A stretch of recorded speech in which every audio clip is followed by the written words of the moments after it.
Firing chain is armed. 15. Go for main engine start. T-minus 10, 9, 8, 7, 6, 5. All three engines up and burning. 2, 1, 0, and liftoff. The final liftoff of Atlantis on the shoulders of the space shuttle. America will continue the dream. Program, Houston. Roger, roll, Atlantis. Houston now controlling the flight of Atlantis. The space shuttle spreads its wings one final time for the start of a sentimental journey into history. 24 seconds into the flight, roll program complete. Atlantis now heads down, wings level on the proper alignment for its 8.5-minute ride to orbit. 4.5 million pounds of hardware and humans taking aim on the International Space Station. 40 seconds into the flight, the three liquid fuel main engines throttling back to 72% of rated performance in the bucket, reducing stress on the shuttle as it goes transonic for the final time. Engines now revving up, standing by for the throttle up call.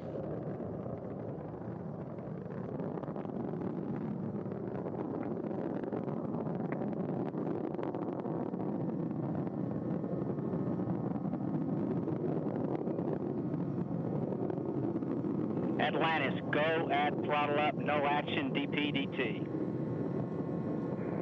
Go with throttle up, no action on DPDT. That call from Capcom Barry Wilmore, a transducer, instrumentation only, no action required.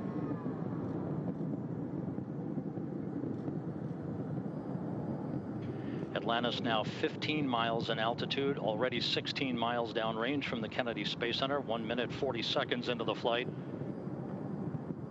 Atlantis flexing its muscles one final time.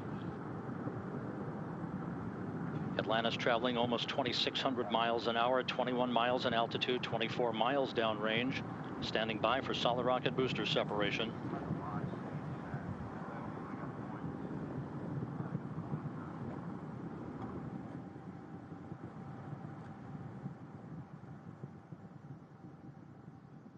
Booster officer confirms staging a good solid rocket booster separation. Guidance now converging. The main engine steering the shuttle on a pinpoint path to its preliminary orbit. 2 minutes, 20 seconds into the flight. Atlantis already traveling 3,200 miles an hour, 35 miles in altitude, 50 miles downrange. Standing by for main engine cutoff. Booster officer confirms main engine cutoff. For the last time, the space shuttle's main engines have fallen silent as the shuttle slips into the final chapter of a storied 30-year adventure. Now standing by for external tank separation. Houston station, Atlantis on the big loop, initiating RPM in 3, 2, 1, mark. We copy. Houston copies. With that, Commander Chris Ferguson now will begin the slow 3/4 of a degree per second rotational backflip. This again is about a 9-minute maneuver.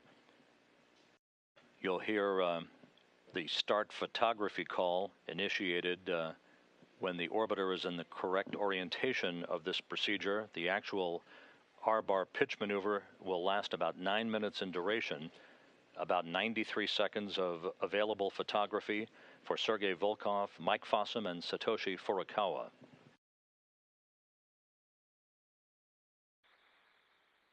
Station Atlantis on the big loop.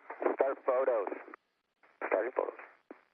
And with that, a period of about 93 seconds of good photography now initiated for Sergei Volkov, Mike Fossum, and Satoshi Furukawa using digital cameras and high-powered lenses out of the Zvezda service module.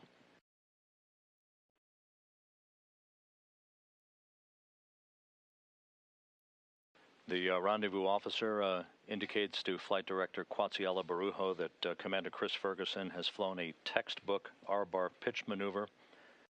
And you can see the structure of the International Space Station now coming into view as both spacecraft pass over the limb of the Earth.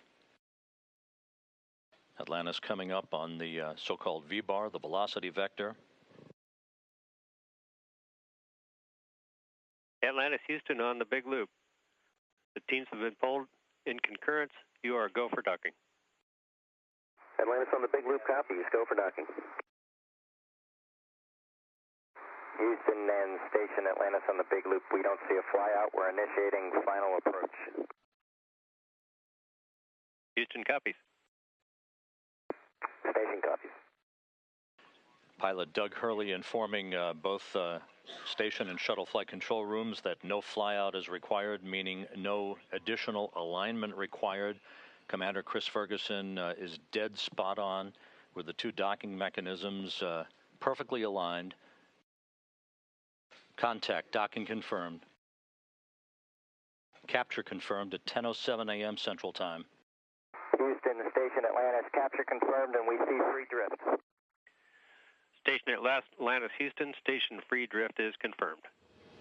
Well, we have that flag, and that flag is significant not only because we brought it up on this flight, but because it also flew on STS-1. This flag represents not just a symbol of our national pride and honor, but in this particular case, it represents a goal. This flag also will be flown prominently here by the forward hatch of No. 2 to be returned to Earth once again by an astronaut that launches on a U.S. vehicle, hopefully in just a few years. Atlantis station, Mike on the big loop. Station is ready for undocking. Atlantis copies. Physical separation, Houston. Houston copies. Undocking confirmed at 1:28 a.m. Central Time. Atlantis weighs anchor from the International Space Station for the last time. 12.5 years of shuttle missions to build and service a million-pound complex at an end.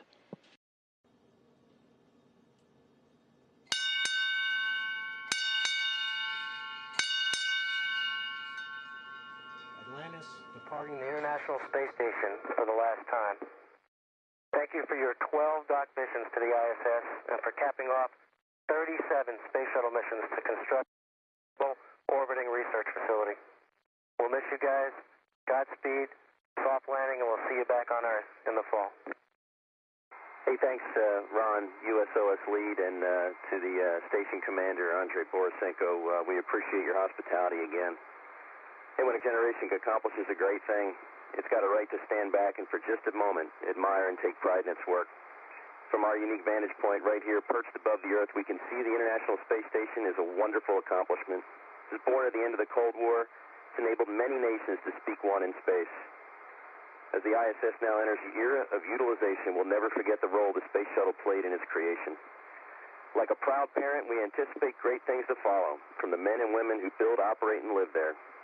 From this unique vantage point, we can see a great thing has been accomplished. Farewell, ISS. Make us proud. Atlantis Houston, everything is looking fantastic. Therefore, you are go for the deorbit burn, and you can maneuver on time. Hey, great news, Butch. Thanks. Go for the deorbit burn, maneuver on time. Now looking over the shoulder of pilot Doug Hurley on the flight deck of Atlantis, this pilot point of view camera. Atlantis soon will be going subsonic.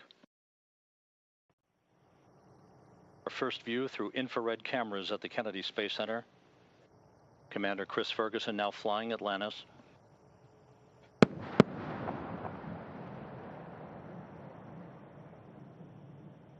Piercing the pre-dawn skies, the space shuttle announces its arrival at the launch site with its signature sound of twin sonic booms having gone subsonic for the last time.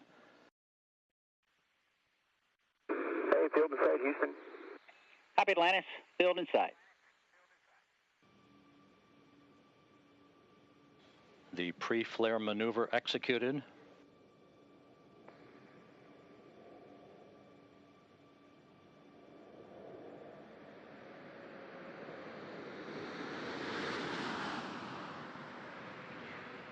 Landing gear down and locked.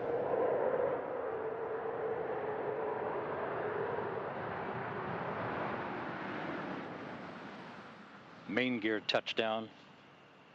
Hurley now deploying the drag chute. Ferguson rotating the nose gear down to the deck.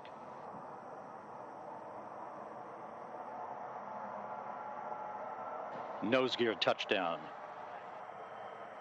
Having fired the imagination of a generation, a ship like no other, its place in history secured, the space shuttle pulls into port for the last time.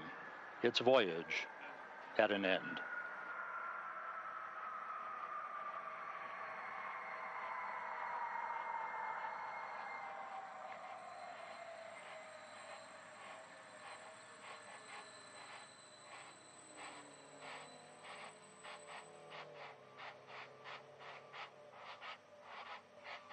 Mission complete, Houston.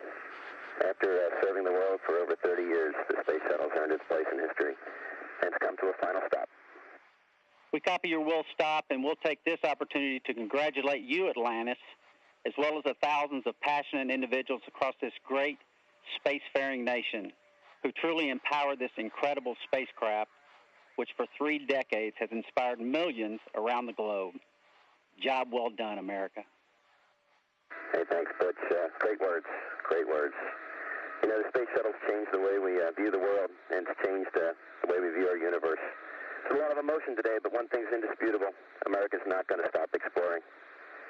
Thank you, Columbia, Challenger, Discovery, Endeavour, and our ship Atlantis. Thank you for protecting us and bringing this program to such a fitting end. God bless all of you. God bless the United States of America.